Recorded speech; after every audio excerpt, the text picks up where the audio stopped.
is combined with desensitizing agents. So in this study, the short-term study, gel cam was used, which is 0.4% stannous fluoride. So the first group, only gel cam was applied on the site, left in place for 10 to 20 seconds. The second site, the second group, gel cam was applied and the site was laced with laser. A 980 nanometer diode laser was used here, 0.5 watt each site, that is mesiobuccal, midbuccal and distobuccal were laced, 20 seconds each site, 60 seconds per tooth. Please remember, for treatment of dentinal hypersensitivity, the laser has to be out of touch. It has to be in a non-contact mode. And when the parameters were subjected to statistical analysis, it was found that the combination therapy proved to be better as compared to only the stannous fluoride group. Understood? Now this is a case with a hard tissue laser. The erbium family of lasers is used here. This is the area which is laced. The handpiece is kept at a distance of more than 10 centimeters. Please remember, for treatment of dentinal hypersensitivity, the handpiece has to be out of touch in a non-contact. Now moving ahead, talking about lasers for soft tissue surgery. Well, the first case is a case of drug-induced gingival enlargement. The patient is epileptic and is under anti-epileptic drugs. So, external bevel gingivectomy was planned by 3 different procedures on the same day by 3 different methods. If you look here, external bevel gingivectomy with a scalpel, electrosurgery was used here, and laser was used here. 940 nanometer, that is EPIC-X diode laser. Just look at the power. The power had to be increased to 2.5 watt in a contact continuous mode. To my surprise, the initial 7-day healing revealed that the scalpel wounds healed well, followed by laser and then electrosurgery. So what happens, ladies and gentlemen? Laser and electrosurgery, they lead to lateral heat dissipation. Okay, so for such cases of drug-induced gingival enlargement where you have the fibrotic and the inflammatory component present together, please remember, scalpel is still considered to be the gold standard. Well, perio is all about controversies. So, because what happens, we have to increase the power. It will end up in excessive charring, carbonization of the tissue. Now, next case is the case of frenectomy. What kind of attachment is this? See, Plastic classified the attachments into mucosal, papillary, papilla penetrating and gingival in the year 1974. So this looks like to be a papillary attachment. You can use a scalpel, you can use laser. In this case, laser was used. Again, a 940 nanometer diode laser. EPIC-X in contact continuous mode set at 0.8 watt. The first incision is a vertical incision followed by a horizontal deeper cut to separate the fibers. So you end up having the rhomboidal shape of the frenectomy area. And this is at 1 year after treatment. It is important to note that after all procedures of laser, no periodontal pack is required. Okay. In cases of frenectomy, no sutures are required. No antibiotics are given whatsoever. Just plain analgesics. The patient is advised not to smoke or consume spicy food for the first 24 hours after surgery. Another case of lingual frenotomy, you can appreciate a thick lingual frenum which interferes with the movement of the tongue and with speech.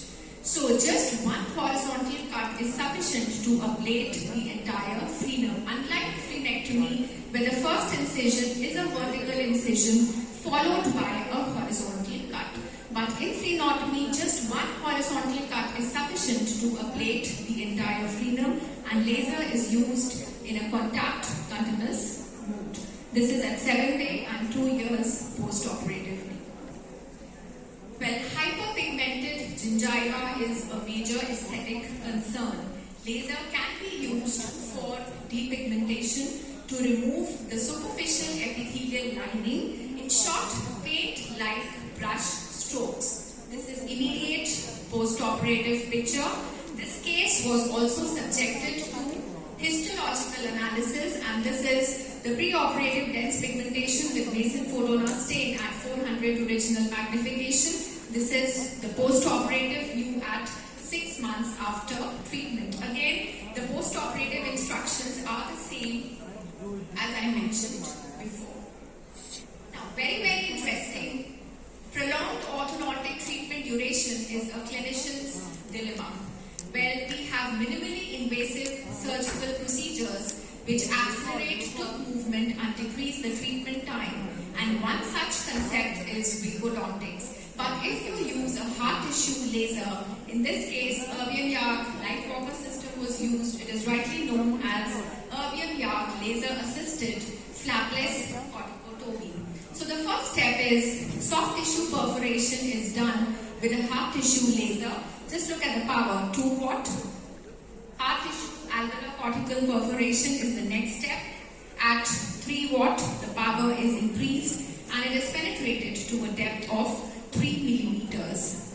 So we end up having 5 perforations. Layman down 5 holes. These perforations, they basically increase the vascular supply and allow for more growth factors to reach the site.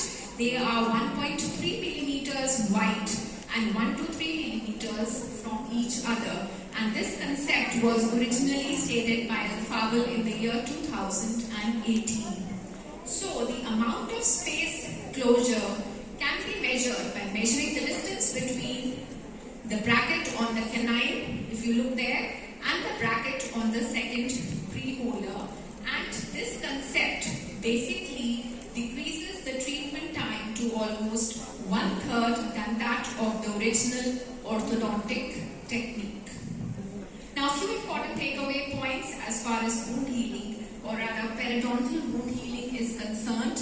It is important to note lasers are not employed for incision. Their target uses being excision and ablation. And let me tell you, out of all the lasers, as stated by Suave in 2015, the Erbium-Yagg laser is considered to be a good laser because it results in most rapid, uneventful wound healing due to minimal hemostasis. So what happens if you have minimal hemostasis? Means increased blood supply. Okay, increased blood supply means increased clot formation. So whenever you have a clot at a particular site, means accelerated wound healing. Now, laser can be used as an adjunct to your flap procedures. Anybody has used laser for flap surgeries? So when you raise a flap, you raise with scalpel, but then you can de-epithelize the undersurface of the flap margin. It exerts a GTR-like effect. It will retard the epithelial migration.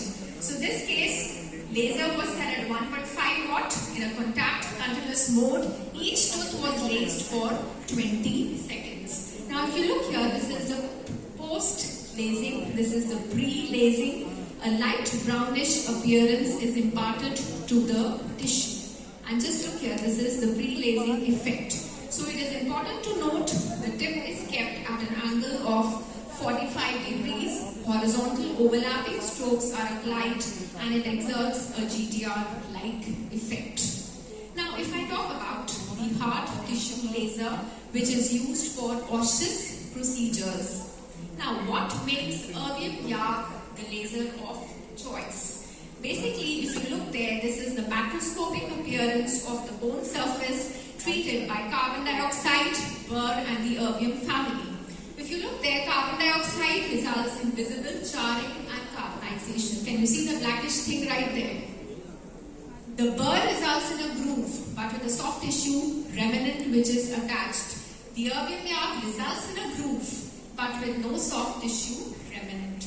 So basically, the Erbium family of laser results in precise edges without any thermal damage. No toxic products like cyanamides and cyanates are liberated, unlike the carbon dioxide laser. Now another interesting case of bone graft harvesting. This is the preoperative OPG and the mandibular symphyseal region is used as the donor site. The recipient site in the frontal maxillary jaw, which has deficient bone and which precludes the placement of an immediate implant, it is decorticated just to increase the vascular supply and bring growth factors to the site. A monocortical bone graft is harvested. Distance is more than 10 millimeters from the bone, that is, the handpiece is kept at a distance of 10 millimeters from the bone, and you end up having the donor site where you have precise edges. Just look there. Precise edges, the donor site after block removal, and it is fixed on and placed onto the recipient site and secured with 2 titanium screws. Now, endo-perio is again a clinician's dilemma. How many of you have used laser for endo-perio? Now, basically, where this case reported to the Department of Periodontology, where I was working in ITS Dental College, so this patient actually reported with pain in the mandibular posterior region since quite some time. Pulp vitality was negative. There were deep pockets which were present. So access cavity was done. Similarly, when you do for endo treatment, sodium hypochlorite irrigation was done, followed by laser disinfection. Now, laser disinfection is done when the fiber tip is inserted inside the canal. Just remember the motion. Helicoidal withdrawing motion from apical to coronal. The tip is inserted 1 millimeter short of the apex. Okay, so that you don't damage the periapical tissues, and it is repeated 4 times at an interval of 10 seconds.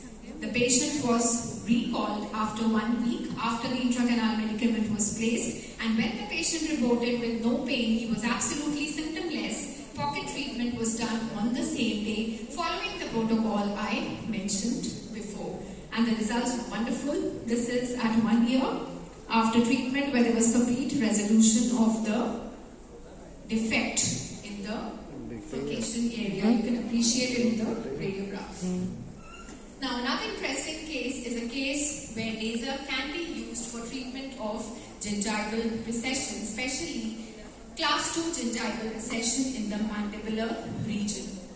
Now, this is Miller's Class 2. This is the original article. This is not my case, but this is the original article. So, 8110 nanometer diode was used here, 3 watt. The first incision is a horizontal incision.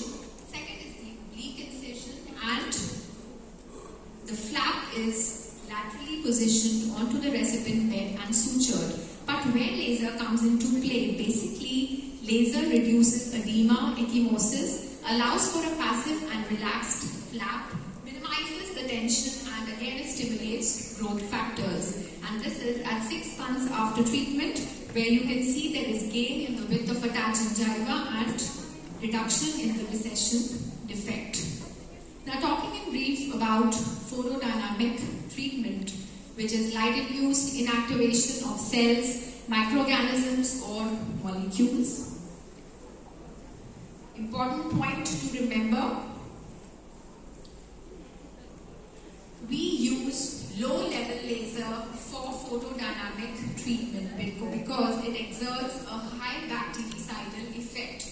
High-level laser irradiation is not used to activate the dye. We have different photosensitizers. I will not go into the detail. 2 pathways, type 1, type 2. Type 2 is the major pathway, and we end up having reactive oxygen species and singlet oxygen. Both lead to oxidative damage or bacterial death. When this singlet oxygen has a short lifetime in biological system and a very, very short radius of action, that is less than 0.02 micrometers. So it exerts a localized effect. I have 2 studies, one with methylene blue and the other with indocyanine green. Well, this is the SRP group. So there were 3 groups: scaling and two-planing, laser, and laser plus photodynamic treatment. So this is SRP group, where it was a microbiological study where samples were collected at baseline, 21 days and 45 days. A 980 nanometer diode laser was used here. Again, 0.5 watt, 20 seconds per site in a contact continuous mode. Just look at the power, 0.5 watt. And again, it was found that the combination therapy, like where photodynamic treatment was used, proved to be better as compared to only laser or SRP group. Well, this was with methylene blue. You can see the dye which is injected inside the canal. Each site was laced for 20 seconds. Again, indocyanine green in the next study was used. 980 nanometer diode laser, and this is at 3 months post-operatively. There was reduction in the depth of the periodontal pocket as measured with a stent. Now, a few important takeaway points as far as antimicrobial photodynamic treatment is concerned. It is a minimally invasive technique with least collateral damage. It is a safe therapy. It does not damage the adjacent normal tissue. It causes no adverse effects like ulcers, sloughing or charring, and photosensitizer alone can exhibit a bactericidal effect. Well, it is a photobiomodulatory therapy. That means low-level laser is used for PDT, antimicrobial photodynamic treatment. Now, quickly about lasers in implantology. Well, first area where laser is used is in the treatment of peri-implantitis. I hope you can see the buccal threads are exposed and you have a trough-like defect which is formed. So laser can be used here. I will be showing you a case ahead. Next, can be used for gingival contouring, that is during the second stage surgery. It is important to note that laser reduces shrinkage. There is minimal shrinkage and you can take the impression immediately after the second stage procedure. Can be used for decontamination of the socket. Out of all the lasers, Nd:YAG is a big no for implant treatment. The erbium YAG and carbon dioxide both can be used. Erbium YAG is better because it has a detoxification effect, decreases bacteria, rightly said to be bactericidal, helps in reosseointegration and allows for a greater bone-to-implant contact. Carbon dioxide, if used in a focused mode, is a big no for implant treatment again. Now, the case which I mentioned, the case of peri-implantitis, just look here, there is bone loss evident at 4 months after treatment. The buccal threads which are exposed, like the threads are exposed as seen on the buccal site. Degranulation is done with the diode laser, 1.5 watt in a contact continuous mode, followed by placement of DM bone graft. Collagen membrane placed thereafter, Hilly guide, and it is sutured. And the results were wonderful. So then this is the radiographic appearance at 6 months where there was good amount of bone formed on the radiograph. Well, I would like to quote this American Academy of Periodontology Best Evidence Consensus Statement published in the year 2018 in the Journal of Periodontology. 3 questions were addressed. The first question was about, do lasers used alone or as an adjunct to conventional forms proved to be better? And the authors concluded, well, it was quoted by Hong Wang in the year 2018, similar or slightly better clinical outcomes compared to the laser treatment used alone.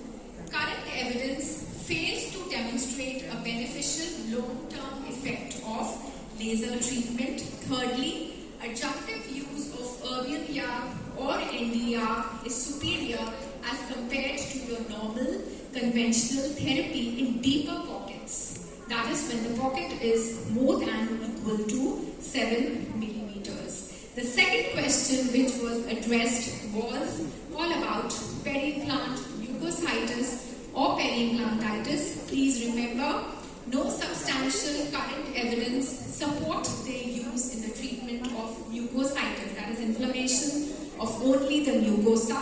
Short-term clinical benefit in peri-implantitis as far as bleeding on probing reduction is concerned. Thirdly, no evidence of long-term benefit. And the third question which was addressed was related to APDT, that is photodynamic treatment. Well, APDT provides improvement in retinal probing depth which is more than equal to 5 millimeters. And experts also suggested that use of lasers on healthy sites could cause harm rather than benefit. If lasers are not used according to the proper protocol, it can damage your teeth and dental implant. Last, are you listening? People out there, or you're busy talking? Okay, well, ladies and gentlemen, the most beautiful thing you can ever wear is your smile. I'm talking about lasers in aesthetic dentistry. I talked about periodontology. I talked about dentinal hypersensitivity, various soft tissue surgeries. Now, this is something which is very, very interesting. Now, talking about crown lengthening or gummy smile, or what is this case about subgingival fracture or subgingival caries, where laser can be used. Well, the decision making on the use of lasers for crown lengthening in a closed approach, if hard tissue laser is used, is based on the osseous biotype. This is very, very important. The erbium YAG laser in a closed fashion is ideally indicated for a medium gingival biotype case where the width of the osseous crest is 1 millimeter thick. 1 to 2 millimeter of bone has to be removed. Now, what will happen if you have a thick biotype? If you have a thick biotype, you will end up having a trough or an intra-bony defect. If you have a thin biotype, you will end up having overheating of the area. So let us have a look of this procedure. Well, this is flapless osseous laser crown lengthening. So the first step is sounding and marking the biologic width. I'm sure all of you know what is biologic width. It is the sum total of the junctional epithelium and the connective tissue, and it is 3.04 millimeters. So it is important to mark the biologic width. If you violate the biologic width, you will end up having inflammation and thereafter loss of the supporting tissues.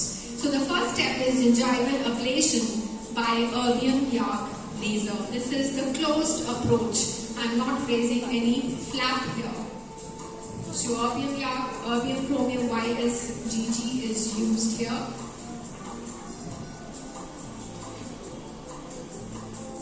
We are just excising the gingiva. Thereafter, osseous recontouring will be performed.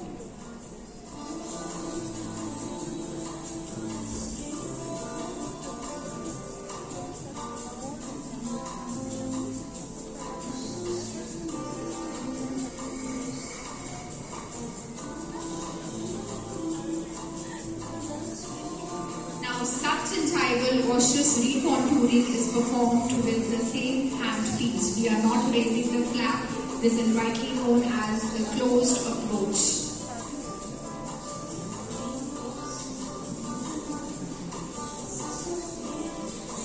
This is flapless osseous laser crown lengthening, and the patient is a happy patient. So, what is excessive gingival display? Excessive gingival display results in what is known as gummy smile, and it should be less than 3 millimeters as stated by Ackerman in the year 2004. If it is more than 3 millimeters, it is rightly known as EGD, and this is the post-operative picture of the patient.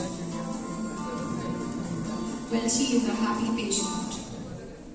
Now, another interesting case is a case of lip depigmentation. Well, she was a very young female. She was about to get married actually, and she was worried about her dark lips. So, I did lip depigmentation for her with laser following Kassam's protocol as stated by Kassam in the year 2016. So, ladies and gentlemen, the first step is, in this case, a 940 nanometer diode laser was used. The first step is you place the glass tip parallel to the tissues and not perpendicular so that unwanted tissue reaction does not take place. Movement is done with feather-like strokes starting vertically from midline towards the periphery, following the Langer lines. I'm sure you know what are Langer lines. They are relaxation lines of the lip. The tissue islands are removed between the first vertical cut by moving horizontally. Intermittently, saline irrigation is mandatory so that you do not have heat build up at your site and you prevent charring. This is at 10 days. The patient reported back with mild swelling. She got scared actually, but there is nothing to worry. This is normal. This is at 1 month after treatment. This is at 3 months and I'm still following up the case. It is important to note that the outcome is based, like you see the outcome from the inner lining of the lip. The inner lining of the lip is considered to be like you compare pre and post-operative. Now, the patient should use a sunblock. After the procedure, cold pack should be applied, thereafter hot packs. But then the patient should protect that area. You can apply any kind of like ointments, you can apply post-operatively. You should protect that area. But the healing is very good after treatment. Now talking about laser bleaching. You can use different lasers or laser whitening. The difference between the hard tissue and the soft tissue laser is a soft tissue laser is a deeply penetrating laser. So you end up damaging the pulpal tissue sometimes. Hard tissue laser, as I mentioned before, has surface absorption. It penetrates to a depth of less than 0.01 millimeters. So it has only surface absorption. Well, I will be talking about bleaching, like different cases I will be showing you during my practical session. This interesting case is a case of laser whitening done with a 940 nanometer diode laser, that is EPIC X. Well, this is the clinical armamentarium. Now, the first step is application of top-down, that is the gingival protection material. Each laser has different, like your presets. This has 7 watt, 30 seconds. This laser white is used. Okay, so this is the top-down, which is a methacrylate-based light cure resin. It is 4 to 6 it should be placed 4 to 6 millimeters high, should be 1.5 to 2 millimeters thick, and should be cured for 20 seconds so that it becomes rigid and it does not fall off. You mix the base and the activator together, so you end up having a 25% hydrogen peroxide. Basically, laser white 20 is used here, which is a concentrated 45% hydrogen peroxide. But when you mix the base and the activator, you end up having a 35% hydrogen peroxide. Application of the bleaching gel. The settings of EPIC X is 940 nanometers, 7 watt, and the site is laced for 30 seconds. And this is the post-operative, immediate post-operative. The patient was quite happy with treatment. This is the immediate post-operative. Another case with EPIC X, 940 nanometers, 7 watt, laced for 30 seconds. Now I talked about lasers in perio for hypersensitivity, soft tissue surgeries. Then I showed you about crown lengthening, aesthetic dentistry. Now talking about lasers in endodontics. When lasers are used in endodontics for elevating dentinal hypersensitivity, pulp capping, pulpotomy, cleaning and shaping of the canal, and for endodontic procedures. When caries removal and tooth preparation can be easily accomplished. How? Because caries contains water. Laser interacts preferentially with the diseased tissue because laser interacts with water and hydroxyapatite. I told you hard tissue laser interacts with water and hydroxyapatite. So that's how you can remove caries. Caries can also be removed adjacent to the gingival tissue. At the same time, with the hard tissue laser, you can recontour your gingival tissue. Please remember, laser cannot be used to remove amalgam. It does not interact with fused porcelain surfaces. So you can remove Cayley's lesion adjacent to these restorations as well. Second area is pulp capping and pulpotomy. Well, the most interesting area where laser is used in endodontics is for cleaning and shaping of the canal or for laser disinfection. Let me talk about various limitations of laser as far as lasing the canal is concerned. Anybody? Any limitation which you can think of? See, laser is a straight line emission. Okay, laser is a straight line emission. What about the lateral walls? The lateral walls are not irradiated. The smear layer is not removed. So laser is a straight line emission. This is one limitation of using a laser. Second limitation, it can damage the periapical tissues. Third, it can damage the supporting tissues and especially teeth which are adjacent to your mental foramen or the mandibular nerve. But then, to overcome these limitations, newer endodontic tips are designed. If you look there, we have side-firing spiral tips which are designed to fit the shape and volume of the root canal. So what happens? It emits radiation laterally to the walls also. Can you see these slits here? It emits radiation laterally to the walls. This is sealed from the tip. That means the tip is sealed here. So prevention of transmission of radiation to the periapical tissues is prevented. Now the newer endodontic tip forms the basis of what is PIPS. PIPS is nothing but photon-induced photoacoustic streaming, and this tip is 9 millimeters long, 600 micron tapered and stripped. It is a very, very long tip.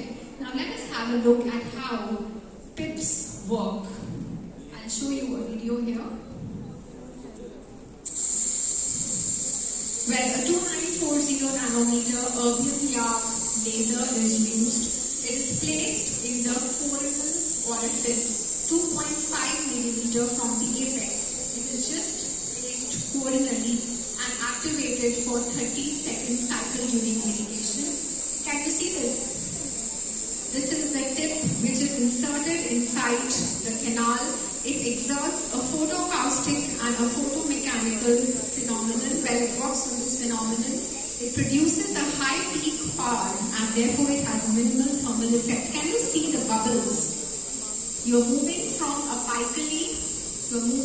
apical end to the coronal end and you end up having bubbles. These bubbles, they form the basis of cavitation, which eliminates organic debris from the isthmus and basically forms an empty space, and this forms the basis of cavitation, rightly known as PIPS or photon-induced photoacoustic streaming. So the limitations are met with this newer endodontic tip, which normally we use, or normally the endodontist, if into laser surgery, they can use. Now another area is for endodontic surgery where a conventional treatment has failed, or apicectomy. So basically lasers, they improve hemostasis and allows for visualization of the operative field.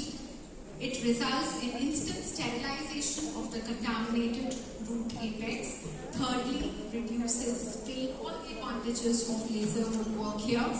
It reduces the risk of surgical site contamination because then you have no aerosol production with laser, unlike your normal turbine handpieces which are used for apicectomy.